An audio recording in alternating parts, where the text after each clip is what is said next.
2025 সাল হবে জুলাই আন্দোলনে শেখ হাসিনা সহ মানবতা বিরোধী অপরাধের সব বড় আসামিদের বিচারের বছর, জানিয়েছেন আন্তর্জাতিক অপরাধ ট্রাইব্যুনালের চিফ প্রসিকিউটর মোহাম্মদ তাজুল ইসলাম। একই সাথে 16 বছরের হত্যা, গুম, খুন সহ অপকর্মের বিচার চলবে। বুধবার নতুন বছরের শুভেচ্ছা বিনিময় শেষে গণমাধ্যমকে এসব কথা বলেন তিনি। এ সময় চলতি বছর শেখ হাসিনার বিচার শেষ করার প্রসঙ্গে তিনি বলেন, নির্দিষ্ট তারিখ বা সময় বলা যাবে না, তবে এবছর কাজ শেষ করার আশা তাদের। সে লক্ষ্যে গুরুত্ব দিয়ে প্রসিকিউশন ও তদন্ত সংস্থা কাজ করে যাচ্ছে। আওয়ামী লীগ সরকার যত অপরাধ করেছে তার সব বিচার প্রক্রিয়া এগিয়ে নেওয়া হবে। এ সময় মূল ভবনে বিচার কাজ শুরু হওয়া প্রসঙ্গে বলেন, সংস্কারাধীন ভবনের সব কাজ শেষ। প্রধান বিচারপতির সম্মতিতে দ্রুত ওই ভবনে বিচারিক কাজ শুরু হবে। এছাড়া তিনি আরও জানান, শেখ হাসিনাকে ভারত থেকে ফিরিয়ে আনা রাষ্ট্রীয় সিদ্ধান্ত, তবে ট্রাইব্যুনাল বিচার কাজ এগিয়ে নেবে।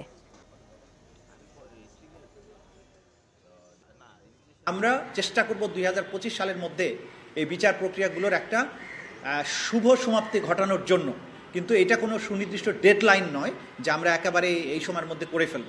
তা আমরা আপনাদেরকে আগে যে আশাবাদ ব্যক্ত করেছি সেই আশাবাদ থেকে আমরা সরিয়ে আসিনি, সেটার মধ্যে আমরা আছি।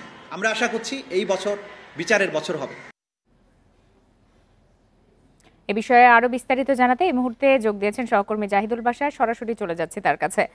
জাহিদুল বাশার, চিফ প্রসিকিউটরের বক্তব্যের খানিকটা অংশ আমরা দেখছিলাম, আপনি তো সেখানে ছিলেন, বিস্তারিত আর কি কি জানানো হলো সেটি জানাবেন, এবং আমাদের দেশে একটি বিচারহীনতার সংস্কৃতি দীর্ঘদিন ধরেই চলে আসছে, সেই জায়গায় কি ধরনের পরিবর্তন আসতে যাচ্ছে নতুন বছরে? জি লোপা, ধন্যবাদ আপনাকে। আপনি একদম ঠিক কথাই বলেছেন, এবং বিচারহীনতা এবং দীর্ঘায়িত করা এটি বাংলাদেশে বিভিন্ন বড় মামলার ক্ষেত্রে তো অবশ্যই, অন্যান্য মামলার ক্ষেত্রে আমরা দেখি। তো সেই জায়গা থেকে আজকে চিফ প্রসিকিউটরকে এই প্রশ্নটি আমরা করেছিলাম, এবং এর আগেও তিনি খানিকটা আভাস দিয়েছিলেন যে যেহেতু জুলাই গণহত্যা এবং যেই গণ অভ্যুত্থান পরবর্তীতে জন আকাঙ্ক্ষার একটা বড় চাপ রয়েছে এই ট্রাইব্যুনালের প্রসিকিউশনের উপরে, এই গত জুলাই আন্দোলনের সময় যারা হতাহত হয়েছেন, মানবতা বিরোধী অপরাধ হয়েছে, সেই অপরাধীদের বিচার করা। চিফ প্রসিকিউটর আজকে স্পষ্ট করে বলেছেন যে 2025 গুরুত্বপূর্ণ বছর, এই বছরে সব বড় অপরাধীদের বিচার হবে শেখ হাসিনা সহ। দেখুন, আজকে কিছুক্ষণ আগে তারা এখানে যারা প্রসিকিউটররা রয়েছেন, চিফ প্রসিকিউটর সবাইকে নিয়ে বৈঠক করেছেন। সেখানে নিশ্চয়ই পুরো বছরের যে পরিকল্পনা সেটি আগে থেকে ছিল, সেই বিষয়গুলো আলোচনা হয়েছে।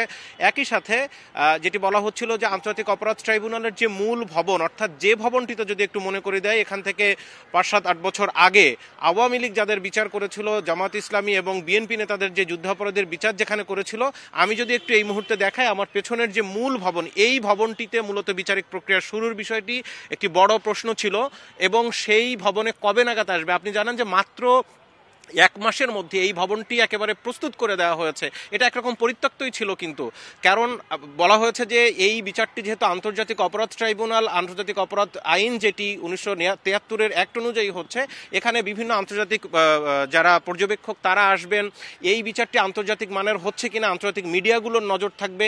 তো সব মিলেই যেখানে বিচারিক প্রক্রিয়া হবে, যেখানে সেই বিচারিক প্রক্রিয়ার চলমান এজলাস সহ অন্যান্য প্রসিকিউশনের যে টিম, তাদের বসার জায়গা, সুযোগ সুবিধা, সেগুলো আন্তর্জাতিক মানের হতে হবে। তো সব মিলিয়ে খুব দ্রুত কাজ করে এই ভবনটি প্রস্তুত করা হয়েছে।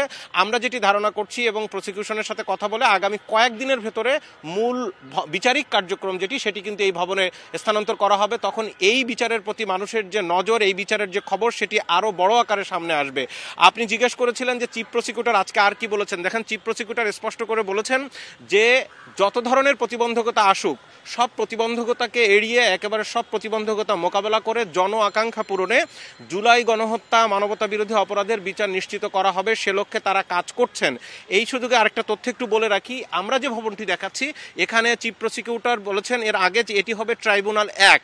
এখন ট্রাইব্যুনাল 2 কিন্তু সরকার এখনো সিদ্ধান্ত নেয়নি, কিন্তু এর পেছনে যদি আমি একটু দেখাই, অথচ অনেকগুলো গাছ আছে এখানে, এই পেছনে আরেকটি ভবনের কিন্তু কার্যক্রম চলছে, সংস্কার কাজ, সেটিও খুব দ্রুত চলছে। অর্থাৎ ট্রাইব্যুনাল 2 প্রস্তুত করে রাখা হচ্ছে, এখনো সরকার সিদ্ধান্ত নেয়নি। কিন্তু ট্রাইব্যুনাল 2 আমি যদি একটু দেখাই, একদম ভেতর দিয়ে কিন্তু এটি পুরাতন হাইকোর্ট ভবন, সেই ভবনের পেছন দিকে আরেকটি ভবনে সেখানে সংস্কার কাজ চলছে। অর্থাৎ পুরো প্রক্রিয়াকে এতটাই গুরুত্ব দেওয়া হচ্ছে যে আরেকটি ট্রাইব্যুনাল বসার জন্য, আরেকটি এজলাস কক্ষ বসার জন্য সেখানে কিন্তু প্রস্তুত করে রাখা হচ্ছে, অর্থাৎ সরকার যে কোনো সময় সিদ্ধান্ত নিলে যেন সেখানে বিচার শুরু করে দেওয়া যায়। আপনি জানেন যে আওয়ামী লীগের সময়ও কিন্তু দুটি ট্রাইব্যুনাল ছিল, এখনও দুটি ট্রাইব্যুনাল প্রস্তুত করা হচ্ছে। এখানে সবার আগে গুরুত্ব দেওয়া হচ্ছে এই যে জুলাই গণহত্যায় যে মানবতা বিরোধী অপরাধ হয়েছে সেই বিচারের গুরুত্ব সবচেয়ে বেশি দেওয়া হচ্ছে। এবং তার পরবর্তীতে আপনি জানেন যে এখন প্রতিনিয়ত গুম, গত 16 বছরে গুম খুন যা হয়েছে সেই অভিযোগগুলো এখানে দায়ের করা হচ্ছে, সুতরাং সেই বিচারটিও হবে। তো সবার আগে গুরুত্ব দেওয়া হচ্ছে যে সম্প্রতি যে মানবতা বিরোধী অপরাধ শেখ হাসিনা সহ অন্যান্য যারা গুরুত্বপূর্ণ ব্যক্তি ছিলেন তাদের বিচারে। একটু জানিয়ে রাখি, গত 17ই ডিসেম্বর এই ট্রাইব্যুনালে 12 মন্ত্রী সহ মোট 16 জনকে আনা হয়েছিল। তাদের পরবর্তী বিচারিক যে প্রক্রিয়ার যে তারিখ নির্ধারণ করা হয়েছে সেটি হচ্ছে 18ই ফেব্রুয়ারি। তো আমরা যেটি ধারণা করছি এবং প্রসিকিউশনের সাথে কথা বলে যেটি মনে হচ্ছে, সেই দিন 18ই ফেব্রুয়ারি যে আওয়ামী লীগের মোট 16 সেই সময়কার মন্ত্রী সহ সরকারের উপদেষ্টা অন্যান্য গুরুত্বপূর্ণ ব্যক্তিদেরকে মূল ট্রাইব্যুনালের যে ভবন সেই ভবনেই কিন্তু বিচার প্রক্রিয়া শুরু করা হবে, অর্থাৎ তাদের বিচারটি এই ভবনেই হবে। আজকে প্রসিকিউশনের সাথে কথা বলে চিফ প্রসিকিউটরের যেই ব্রিফিং তা থেকে এটি স্পষ্ট আমাদের কাছে মনে হচ্ছে। পাওয়া গেল। জি জাহিদুল বাশার, আপনাকে অনেক ধন্যবাদ। জুলাই স্মৃতি ফাউন্ডেশনের অর্থ সহায়তা পেতে এখন থেকে দিতে হবে চিকিৎসা সনদ ও চিকিৎসকের সত্যায়ন। অর্থ পেতে জালিয়াতির চেষ্টার কারণেই এই উদ্যোগ বলে জানিয়েছেন ফাউন্ডেশনের সাধারণ সম্পাদক সার্জিস আলম। সকালে রাজধানী শাহবাগে এক সংবাদ সম্মেলনে তিনি আরও জানান, এ পর্যন্ত জুলাই আগস্ট গণ অভ্যুত্থানে আহত 11,306 জনের মধ্যে 1,601 জনের পরিবারকে দেয়া হয়েছে সহায়তা। আর 628 শহীদ পরিবার সহায়তা পেলেও বাকি রয়েছে 198 পরিবার। এছাড়া চলতি মাসে বড় অঙ্কের অর্থ সহায়তা করা হবে বলেও জানান সার্জিস। এখন স্মৃতি ফাউন্ডেশনের ব্যাংক হিসাবে 109 কোটি 20 লাখ টাকা জমা রয়েছে এবং এ পর্যন্ত 47 কোটি 32 লাখ টাকা দেয়া হয়েছে বলেও জানান তিনি। আমার এনআইডি কার্ডের সাথে বিকাশ নাম্বারটাও আমার এনআইডি দিয়ে খোলা থাকতে হবে। আমাদের এখানে এমন অনেক ফাইল এসেছে যারা নিজের এখন বানিয়ে আনছে ওইভাবে, বিভিন্ন হসপিটাল থেকে, প্রাইভেট হসপিটাল থেকে ডাক্তারদের সাইন, ইভেন ওই সাইন তারা নীলক্ষেত বানাচ্ছে, এই প্রুফও আমাদের এখানে আছে। সো আমাদের অনেক বেশি চ্যালেঞ্জ ফেস করতে হচ্ছে যেন আমাদের এই লিস্টটা প্রশ্নবিদ্ধ না হয়। নতুন বছরেই নির্বাচন চাই বিএনপি, ন্যূনতম সংস্কার করে তা সম্ভব বলেও মনে করছে তারা। আর এজন্য অন্তর্বর্তী সরকারকে সব ধরনের সহায়তা করতে প্রস্তুত বলে জানিয়েছেন দলটির কেন্দ্রীয় নেতারা। পাশাপাশি দ্রুত নির্বাচনের জন্য অন্য রাজনৈতিক দলগুলোকেও সোচ্চার হওয়ার আহ্বান তাদের। বলছেন, গণ অভ্যুত্থানের চূড়ান্ত বিজয় অর্জিত হবে এর মধ্য দিয়ে। বিএনপি রাষ্ট্র ক্ষমতার বাইরে 18 বছরেরও বেশি দীর্ঘ সময় সুষ্ঠু ভোটের দাবিতে ধারাবাহিক আন্দোলনে ছিল তারা। ছাত্র জনতার অভ্যুত্থানে শেখ হাসিনা সরকারের পতনের পর এখন দাবি দ্রুত নির্বাচনের। দীর্ঘকাল অনির্বাচিত সরকারের হাতে ক্ষমতা থাকা উচিত নয়। অন্তর্বর্তী সরকার সংস্কার প্রশ্নে সময় চাইলেও এ নিয়ে কালক্ষেপণ চাইছে না বিএনপির কেন্দ্রীয় নেতারা। তাদের প্রত্যাশা, ন্যূনতম সংস্কার শেষেই হবে ভোট, নতুন বছরেই আসবে নতুন সরকার। এই যে নির্বাচনকে ডিলে করার যে একটা প্রবণতা, এটি আমার কাছে খুব সুখকর বলে মনে হচ্ছে না। জনগণ, বাংলাদেশের জনগণ, সংগ্রামী জনগণ, এখন তারা দল গড়ার চেষ্টা করছেন। মোস্ট ওয়েলকাম, তারা এই দল নিয়ে নির্বাচনে অংশগ্রহণ করুক। তারা যদি অধিকাংশ আসনে বিজয় হয়ে আসে, নিশ্চয়ই তাদেরকে আমরা ওয়েলকাম করব। কিন্তু চয়েসটা জনগণকে দিতে হবে। জনগণকে নসিহত করার দরকার নেই, জনগণ জানে কিভাবে ভোট দিতে হবে। কমিশনের দেয়া সংস্কার প্রস্তাবগুলো সংসদে গৃহীত হতে হবে নির্বাচিত সংসদ সদস্যদের হাতেই। আর সে কারণেই বিএনপি মনে করে অনির্বাচিত সরকার জনগণের ইচ্ছার প্রতিফলন ঘটাতে পারবে না। নির্বাচনের ব্যাপারে ঐক্যবদ্ধ থাকতে হবে, এখানে দ্বিমতের তো কিছু নাই। যত বেশি বিলম্বিত হবে তত বেশি রাষ্ট্রের দৈনন্দিন রাষ্ট্র পরিচালনা আরো কঠিন হবে, এটা তো খুবই স্বাভাবিক। তো সংস্কার তো হবে সংসদে, এবং সরকার হবে জনগণের মতামতের পরিপ্রেক্ষিতে, এবং জনগণের কাছে রাজনৈতিক দলগুলো তাদের সংস্কার প্রস্তাব নিয়ে যাবে, ম্যান্ডেট নেবে, তারপরে সংসদে পাশ করবে। নতুন বছরে নির্বাচন করতে যথেষ্ট সময় আছে, আর এ কাজে অন্তর্বর্তী সরকারকে সব ধরনের সহযোগিতা দিতে বিএনপি প্রস্তুত বলেও জানিয়েছেন কেন্দ্রীয় নেতারা। মাহমুদ শরীফ, ইন্ডিপেন্ডেন্ট নিউজ, ঢাকা। গণতন্ত্র প্রতিষ্ঠায় প্রয়োজনীয় সংস্কার শেষে দ্রুত নির্বাচনের তাগিদ দিয়েছেন বিএনপির স্থায়ী কমিটির সদস্য ডক্টর আব্দুল মঈন খান। সকালে জিয়া উদ্যানে কথা বলেন তিনি। ছাত্রদলের ৪৬তম প্রতিষ্ঠা বার্ষিকী উপলক্ষে বিএনপির প্রতিষ্ঠাতা জিয়াউর রহমানের সমাধিতে দলীয় নেতাকর্মীদের সঙ্গে নিয়ে শ্রদ্ধা জানান মঈন খান। পরে ডক্টর আব্দুল মঈন খান বলেন, চেপে থাকা স্বৈরশাসনের অবসানে ছাত্র জনতার সাথে ছাত্রদলের অবদান স্মরণ করতে হবে। জুলাই আগস্টের আন্দোলনকে গণতান্ত্রিক অধিকার প্রতিষ্ঠার সংগ্রাম বলে মন্তব্য করেন তিনি। বলেন, ছাত্রদল অংশ নেয়ায় ৫ আগস্টের অভ্যুত্থান ত্বরান্বিত হয়েছিল।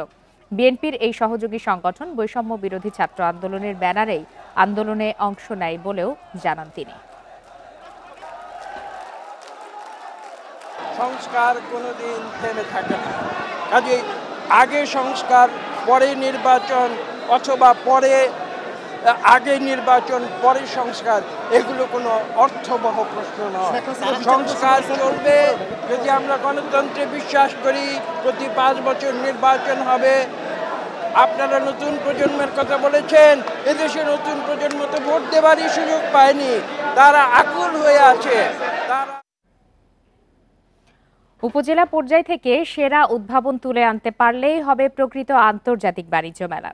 তাই এ কাজে তরুণ উদ্যোক্তাদের এগিয়ে আসার আহ্বান জানিয়েছেন অন্তর্বর্তী সরকার প্রধান অধ্যাপক মোহাম্মদ ইউনুস। এছাড়া আগামীতে বাণিজ্য মেলা হবে দেশ জুড়ে, আর বিদেশিদের নিয়ে কেন্দ্রীয় মেলা ঢাকায় হবে বলেও জানান তিনি। প্রধান উপদেষ্টার সান্নিধ্য অনুমতিক্রমে রাজধানীর পূর্বাচলে পর্দা উঠল ঢাকা আন্তর্জাতিক বাণিজ্য মেলার। নতুন বছরের প্রথম দিন সকালে এর উদ্বোধন করেন প্রধান উপদেষ্টা অধ্যাপক মোহাম্মদ ইউনুস। আশা করি এবারের মেলার সার্বিক সাফল্য অর্জন করবে। এ সময় তিনি বলেন, উপজেলা পর্যায় থেকে প্রতিযোগিতার মাধ্যমে সেরা উদ্ভাবন তুলে আনা গেলেই হবে প্রকৃত আন্তর্জাতিক বাণিজ্য মেলা। আর এক্ষেত্রে তরুণ উদ্যোক্তাদের এগিয়ে আসার আহ্বান জানান অধ্যাপক ইউনুস। এই মেলার প্রস্তুতি সারা বছর ধরে চলবে। জেলায় জেলায়, উপজেলায় উপজেলায় বাছাই করা কে ফাইনাল মেলাতে জায়গা পাবে, কার বুদ্ধি সবচেয়ে বেশি, এই উপজেলাতে কার বুদ্ধি বেশি। আমি উপজেলাতে বলছি বলতে ওরা কি করবে, অবাক কাণ্ড করে। কৃষির জগতে যে বিবর্তন হচ্ছে মানুষের বুদ্ধিতে, সরকার সহযোগিতা করেছে কিন্তু মানুষ বুদ্ধিটা নিয়ে নিয়েছে। আগামীতে দেশ জুড়ে বাণিজ্য মেলা হবে জানিয়ে বিদেশিদের নিয়ে কেন্দ্রীয় মেলাটি ঢাকায় হবে বলেও জানান প্রধান উপদেষ্টা। বলেন, এই উদ্যোগ সৃজনশীলতাকে তুলে ধরে, তাই এ সুযোগ কাজে লাগাতে হবে। তরুণরা আমাদেরকে যে পর্যায়ে নিয়ে এসছে, আমরা একাকার হয়ে গেছি, আমরা ওই সীমাতে চলে গেছি। কাজে সেই সীমাতে আমাদেরকে সেই তরুণরা, তখন এটা আন্তর্জাতিক হবে। আন্তর্জাতিক তরুণরা দেখতে আসবে বাংলাদেশের তরুণরা কী করছে, বাংলাদেশের তরুণরা কী করছে, বুদ্ধি নিতে আসবে, শিখতে আসবে, উৎসাহ নিতে আসবে, জয়েন্ট ভেঞ্চার করতে আসবে। আজকে যে ঘরে বসে করছে সেটা দেখা যাবে যে আন্তর্জাতিক ব্যবসাতে পরিণত হয়েছে। জুলাই আগস্ট অভ্যুত্থানকে প্রাধান্য দিয়ে এখানে থাকছে জুলাই চত্বর, ৩৬ চত্বর ও তারুণ্যের pavilion. Hari Saha, independent news, Dhaka. নতুন বছরে নতুন শিক্ষাবর্ষ শুরু হয়েছে আজ, কিন্তু বছরের প্রথম দিন সব বিষয়ের বই পাচ্ছে না শিক্ষার্থীরা। দলীয় রাজনীতির ঊর্ধ্বে উঠে পাণ্ডুলিপি তৈরি ও মান নিশ্চিত সহ নানা কারণে পাঠ্য বই ছাপায় বিলম্ব, আর বিতরণেও নানা ষড়যন্ত্র চলছে বলে জানিয়েছেন শিক্ষা উপদেষ্টা ওয়াহিদ উদ্দিন মাহমুদ। তবে নতুন বছরের সব বই ২০ জানুয়ারি আর দশম শ্রেণীর সব বই ৫ জানুয়ারির মধ্যেই দেয়া হবে বলে জানানো হয়েছে। এবছর ছাপা হচ্ছে ৪০ কোটির মতো নতুন বই। তবে ২০ জানুয়ারি সব বিষয়ের বই আর দশম শ্রেণীর সব বই ৫ জানুয়ারির মধ্যে দেয়া হবে বলে জানিয়েছেন এনসিটিবি চেয়ারম্যান। অভিভাবকদের দাবির পরিপ্রেক্ষিতে, শিক্ষকদের দাবির পরিপ্রেক্ষিতে এবং শিক্ষার্থীদের দাবির পরিপ্রেক্ষিতে যে কারিকুলাম এবং যে পাঠ্যপুস্তক এবং পদ্ধতি, পরীক্ষা পদ্ধতি চালু ছিল 2023-24-এ, সেটি আসলে বাস্তবায়নযোগ্য নয়। শিক্ষার্থীর বই দেওয়ার উদ্বোধন করে শিক্ষা উপদেষ্টা জানান, বই বিতরণ নিয়ে নানা ষড়যন্ত্র চলছে, নানাভাবে বাধা আসছে। এসব চক্রান্ত মোকাবেলা করেই এগুচ্ছে অন্তর্বর্তী সরকার। আমরা ভবিষ্যতে এই বই বাণিজ্যকে, বই ছাপার বাণিজ্যকে আরো সুশৃঙ্খল করব এবং এতে যে একচেটিয়া ব্যবসা সেটা কমিয়ে আরো উন্মুক্ত করব। দলীয় রাজনীতির ঊর্ধ্বে উঠে পাঠ্য বই লেখা, মান নিশ্চিত করা সহ নানা কারণে ছাপায় বিলম্ব বলেও জানান ওয়াহিদুজ্জামান মাহমুদ। এই যে পরিবর্তনগুলো হয়েছে, এখানে খুঁজে খুঁজে কোন সেন্টেন্সটা বাদ দিয়ে আমরা কি প্রতিস্থাপন করলাম, কি ছিল, অনেক আলোচনা হতে থাকবে। এছাড়া আগামীতে নবম শ্রেণীর বিভাগ ভিত্তিক বিভাজন তুলে দেওয়া যায় কিনা সেটিও সরকার ভেবে দেখছে বলে জানান শিক্ষা উপদেষ্টা। নূরে জান্নাত, ইন্ডিপেন্ডেন্ট নিউজ, ঢাকা। নতুনের প্রত্যাশায় আনন্দ উল্লাসে খ্রিস্টীয় 2025 সালকে স্বাগত জানালো রাজধানীবাসী। আতশবাজি ও ফানুস উড়িয়ে নতুন বছরকে বরণ করে নিয়েছে রাজধানীবাসী। রাত 12টার কিছুক্ষণ আগে থেকেই আকাশে উঠতে থাকে ফানুস, ফোটানো হয় আতশবাজি। ডিএমপির 11 দফা নিষেধাজ্ঞা থাকলেও তা উপেক্ষিত বেশিরভাগ জায়গাতেই।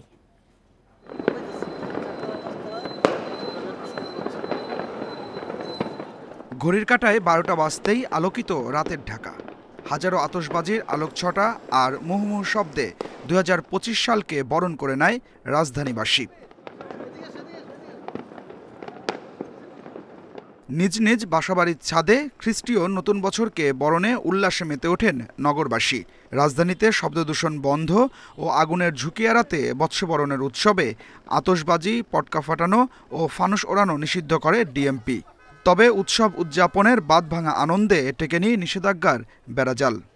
মিরপুরে ফানুস ময়লার স্তূপে পড়ে আগুন ধরলেও তা নিভিয়ে ফেলেন স্থানীয়রা। পূর্বাচলের 300 ফিট সহ বিভিন্ন সড়কেও আনন্দ উল্লাসে মেতে ওঠেন মানুষ। কণ্ঠে ছিল নতুন বছর নিয়ে নানা প্রত্যাশা। 24-এ অনেক কষ্টকর দিন গেছে, এখন নতুন বছরে যেন ওটা আর না হয়, সুন্দরভাবে যেন আমরা বসবাস করতে পারি। নতুন বছরের প্রত্যাশা আমাদের এই বাংলাদেশ সুখী, সমৃদ্ধ এবং দুর্নীতিমুক্ত বাংলাদেশ গড়ুক, এটাই আমরা আশা করি। ইয়ং জেনারেশন এরা যেভাবে নতুন করে শুরু করছে, রাজনৈতিক প্রেক্ষাপটটা ইয়াং জেনারেশনের মাধ্যমে শুরু করা হোক। বর্ষবরণ উৎসবে অপ্রীতিকর ঘটনা এড়াতে সন্ধ্যা থেকেই রাজধানীর বিভিন্ন এলাকায় চেকপোস্ট বসায় আইনশৃঙ্খলা বাহিনী। নানা অভিযোগে কয়েকজনকে আটকও করা হয়। ঢাকা বিশ্ববিদ্যালয় একটি খুবই সেন্সিটিভ একটি এলাকা, তো আমরা এখানে অবস্থান নিয়েছি এবং আমরা এখানে বিশ্ববিদ্যালয়ের শিক্ষার্থী, স্টাফ ছাড়া বহিরাগত যারা, তাদেরকে আমরা ডিসকারেজ করছি যে এই এলাকায় না থাকার জন্য, যাতে 31st নাইট কে কেন্দ্র করে কোনো ধরনের অনাকাঙ্ক্ষিত কিছু যাতে না ঘটে। অনুমতি ছাড়া উন্মুক্ত স্থানে বর্ষবরণের আয়োজন, গণজমায়েত সহ 11 দফা নির্দেশনা দিয়েছিল ডিএমপি। উৎসবের আমেজে সেগুলো অনেকটাই উপেক্ষিত হলেও ঘটেনি বড় কোনো অপ্রীতিকর ঘটনা। Adilur Rahman, independent news, Dhaka. খ্রিস্টীয় নববর্ষ উদযাপনে পরিবার পরিজন নিয়ে পাহাড় ও সমুদ্র সৈকতে ঘুরে বেড়াচ্ছেন পর্যটকরা। সমুদ্রের ঢেউ কিংবা পাহাড়ের প্রাকৃতিক সৌন্দর্যে মুগ্ধ হচ্ছেন তারা। বেশিরভাগ হোটেল, মোটেল, কটেজ বুকিং হয়ে গেছে। অতিথি বাড়ায় খুশি পর্যটন ব্যবসায়ীরাও। নতুন বছরকে উদযাপন করতে সকাল থেকে চট্টগ্রাম নগরীর পতেঙ্গা সমুদ্র সৈকতে ভিড় করেন পর্যটকরা। নগরীর নানা প্রান্ত থেকে ভোরের আলো ফুটতে পরিবার পরিজন নিয়ে সৈকতে আসেন অনেকেই। বছরের প্রথম দিন সমুদ্র দেখার পাশাপাশি স্পিডবোট, নৌকা, ঘোড়ায় চড়ে সময় কাটাচ্ছেন তারা। পর্যটকদের আনাগোনা বাড়ায় খুশি সৈকতের ব্যবসায়ীরাও। যেগুলো উন্নয়নগুলো হয়েছে, উন্নয়নের কারণে আমাদেরকে দেখতে একটা ভালো লাগতেছে, পরিবার পরিজন এখানে সেফ ফিল করতেছি। নতুন বছরে আমরা চাই আমাদের দেশটা এখন সংস্কার হয়েছে, আমাদের দেশটা যেন আরো উন্নত হয়। কুয়াকাটা সমুদ্র সৈকতেও ভিড় জমিয়েছেন হাজারো পর্যটক। ভোরের নতুন সূর্যোদয় উপভোগ করতে চর গঙ্গামতি, ঝাউবন ও জিরো পয়েন্টে উপস্থিত হন পর্যটকরা। ঢেউ, এখানকার গর্জন, এই সব কিছু মিলিয়ে পরিবেশটা এমনি সুন্দর আছে। শুধু দেখতে পারি নাই কুয়াশার জন্য, কিন্তু নতুন দিনের সাগরের পারে একটা ভালো লাগা কাজ করতেছে। খাগড়াছড়ি ও রাঙ্গামাটিতে নতুন বছরের প্রথম সূর্যোদয় উপভোগ করতে ভিড় করেন প্রকৃতিপ্রেমীরা। পাহাড়ের নয়নাভিরাম প্রাকৃতিক সৌন্দর্য দেখে মুগ্ধ হচ্ছেন পর্যটকরা। ঘোরার পর আমরা আবার ঢাকা ব্যাক করে আসবো, আমাদের খুব ভালো লাগছে। আশা করি সাজেকেও আমাদের খুব ভালো লাগবে। নতুন বছর উদযাপনের জন্য আসছিলাম, তো আমাদের নতুন বছরের যে এক্সপেকটেশনটা ছিল সাজেকে এসে আমরা সেটা পরিপূর্ণ করতে পারছি। পর্যটন কেন্দ্রে যাতায়াতের জন্য অবকাঠামো নির্মাণ করা হবে বলে জানিয়েছেন জেলা প্রশাসক। এই এলাকায় যতগুলো সম্ভাবনাময় স্পট রয়েছে সেই তালিকা আমরা বেসামরিক পর্যটন মন্ত্রণালয় পাঠিয়েছি। ফান্ডিংয়ের ব্যবস্থা করার জন্য, যাতে আমরা পর্যটকদের জন্য আরও বেশি কিছু বিনোদনের ব্যবস্থা করতে পারি। অচিরে এখানকার রাস্তাঘাট উন্নয়ন করা হবে, যাতে করে বেশি সংখ্যক পর্যটক এখানে আসতে পারে। পর্যটকদের নিরাপত্তায় পর্যটন কেন্দ্রগুলোতে নেওয়া হয়েছে বাড়তি নিরাপত্তা ব্যবস্থা। নতুন বছরে পাহাড়ে অন্তত 20 থেকে 25,000 পর্যটকের সমাগম হয়েছে। Tanzil Hasnat, independent news. সাবেক আইনমন্ত্রী আনিসুল হকের ব্যাংক হিসাবে প্রায় 700 কোটি টাকার সন্দেহজনক লেনদেনের তথ্য মিলেছে। খোঁজ মিলেছে 150 কোটি টাকার অবৈধ সম্পদের। এ নিয়ে মামলার সিদ্ধান্ত নিয়েছে দুদক। এর আগে অক্টোবরে 100 কোটি টাকার অবৈধ সম্পদ অর্জন ও পাচারের অভিযোগে আনিসুল হকের বিরুদ্ধে অনুসন্ধানে নামে তারা। এতে জানা যায় বিচারিক আদালতে কর্মচারী নিয়োগে 10 থেকে 15 লাখ টাকা ঘুষ নেয়ার তথ্য। আর প্রাথমিক অনুসন্ধানে এর সঙ্গে সাবেক আইনমন্ত্রীর সংশ্লিষ্টতার খোঁজও পান দুদক গোয়েন্দারা। তখনই দুদকের মহাপরিচালক জানিয়েছিলেন আদালতে উপস্থাপনযোগ্য তথ্য প্রমাণ পেলেই মামলা দায়ের করা হবে।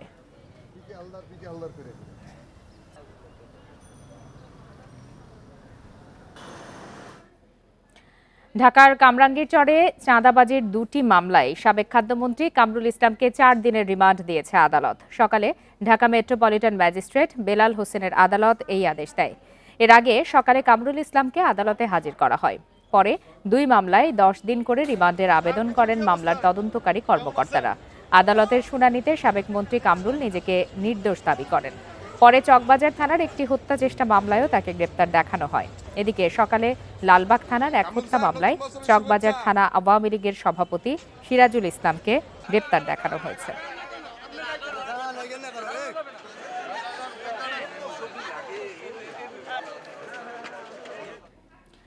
ডলারের দাম আরও বাজারমুখী করার সিদ্ধান্ত নিয়েছে বাংলাদেশ ব্যাংক। 5 জানুয়ারি থেকে লেনদেনের তথ্য দিনে 2 বার জানাতে হবে কেন্দ্রীয় ব্যাংককে। ডলারের বাজারের স্থিতি ফেরাতে নেয়া এই সিদ্ধান্ত বাস্তবায়নে কঠোর নজরদারির পরামর্শ বিশ্লেষকদের।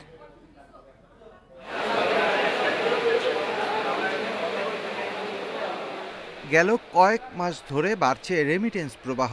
শুধু ডিসেম্বরে এসেছে 240 কোটি 5 lakh dollar. Bangladesh bank reserve থেকে ডলার বিক্রি বন্ধের পাশাপাশি নানা উদ্যোগ নিলেও ডলারের বাজার আবারও অস্থির।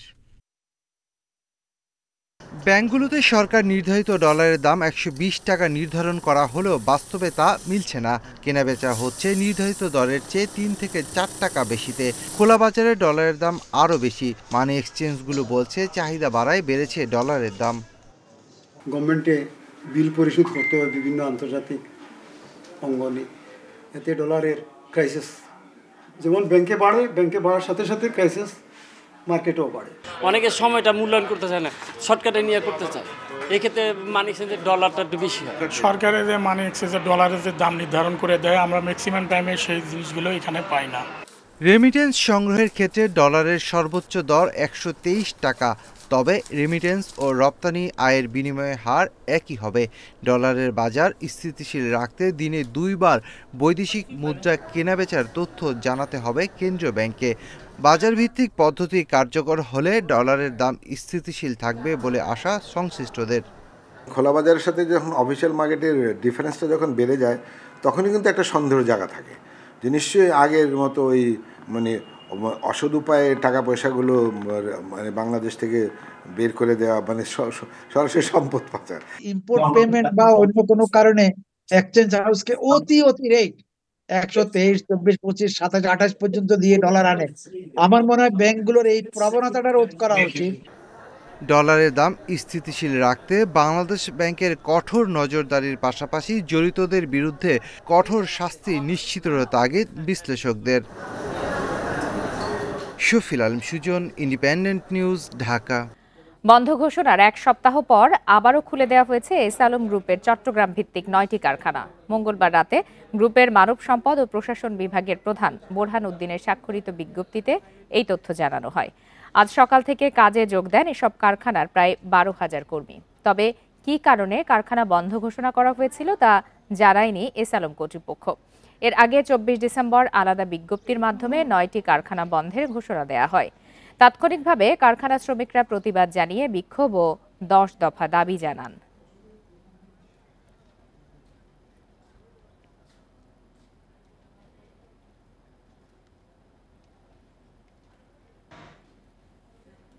এ বিষয়ে সর্বশেষ তথ্য জানাতে এই মুহূর্তে চট্টগ্রাম থেকে যোগ দিয়েছেন সহকর্মী আলমগীর সবুজ। সরাসরি চলে যাচ্ছে তার কাছে। আলমগীর সবুজ, কি কারণেই বা এই কারখানাগুলো বন্ধ ঘোষণা করা হয়েছিল এবং কোন যুক্তিতে বা কোন আদেশের ভিত্তিতে আবারও চালু করা হলো, সর্বশেষ কি জানা গেল?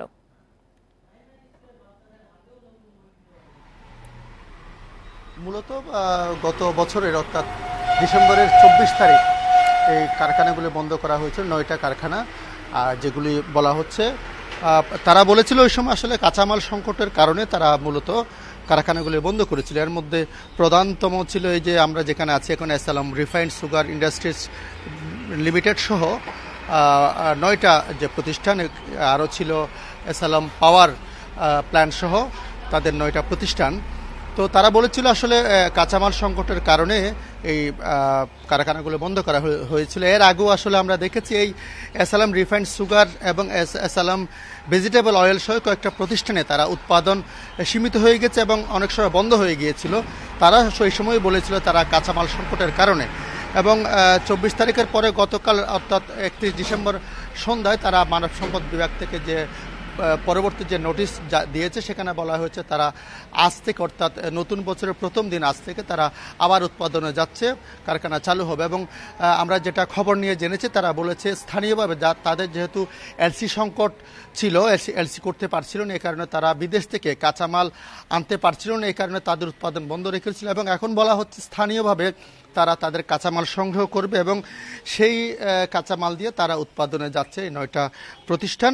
আমি যদি একটু নামগুলি বলতে চাই, এসএলএম যে নতুন করে আজকে থেকে যে চালু হয়েছে 9টা প্রতিষ্ঠান সেগুলি হচ্ছে SLM refined sugar industries limited, SLM power plant limited, SLM power generation limited, infinity CR strips industries limited, Chemon Ispat limited, SLM cold roll steels limited সহ আরও 9টা প্রতিষ্ঠান। এবং আমরা দেখেছি সকাল থেকে এখানে শ্রমিকদের উৎসব মুখরতা দেখেছি, যেহেতু এক সপ্তাহ বন্ধ ছিল, অনেক শ্রমিকরা বেকার ছিলেন এবং শ্রমিকদের মধ্যে একটা উৎফুল্লতা আমরা দেখেছি। তারা বলেছেন তারা এতদিন যেহেতু বেকার ছিলেন আজকে থেকে আবার নতুন করে চালু হয়েছে, তারা খুশি। এবং একটা কথা জানানো দরকার, যেটা হচ্ছে এসএলএম সুগারের এসএলএম চিনি দিয়ে চট্টগ্রামের যে দেশের অন্যতম প্রধান পাইকারি বাজার খাতুনগঞ্জে আমরা যে খবর নিচ্ছি সেখানে এসএলএম সুগার 50% তাদের যে চাহিদার 50% চিনি এসএলএম সুগার থেকে পূরণ হয়। সেই কারণে বাজারে একটা সংকটেরও একটা আশঙ্কা তৈরি হয়েছিল। এবং যেহেতু এই যে নতুন করে চালু হয়েছে আমরা দেখেছি এখান থেকে চিনি খালাস করতে দেখেছি বাজারে, সে যে ধরনের সংকট তৈরি হবে না বলে অনেকে মনে করছেন। চট্টগ্রাম থেকে জানাচ্ছিলেন সহকর্মী আলমগীর সবুজ। বছরের প্রথম দিনই ভোরে বয়ে যায় হিমেল বাতাস, এতে বাড়ে শীতের প্রকোপ। তবে বেলা বাড়ার সাথে অবস্থার উন্নতি হতে থাকে। আবহাওয়া অধিদপ্তর জানিয়েছে শনিবার পর্যন্ত সারা দেশে তাপমাত্রা কিছুটা কমতে পারে। এ সময় বাড়বে শীতের তীব্রতা, তবে আপাতত শৈত্যপ্রবাহের শঙ্কা নেই। মধ্যরাত থেকে সকাল পর্যন্ত দেশের বিভিন্ন অঞ্চলে মাঝারি থেকে ঘন কুয়াশা পড়তে পারে। শনিবারের পর সারা দেশে আবারও কিছুটা বাড়বে তাপমাত্রা, তবে আগামী 9 জানুয়ারির পর দেশের কিছু কিছু এলাকায় শৈত্যপ্রবাহের শঙ্কা রয়েছে বলছে আবহাওয়াবিদরা। সকাল 9টা পর্যন্ত গত 24 ঘন্টায় দেশের সর্বনিম্ন তাপমাত্রা রেকর্ড করা হয় কুড়িগ্রামের রাজারহাটে 11 ডিগ্রি সেলসিয়াস।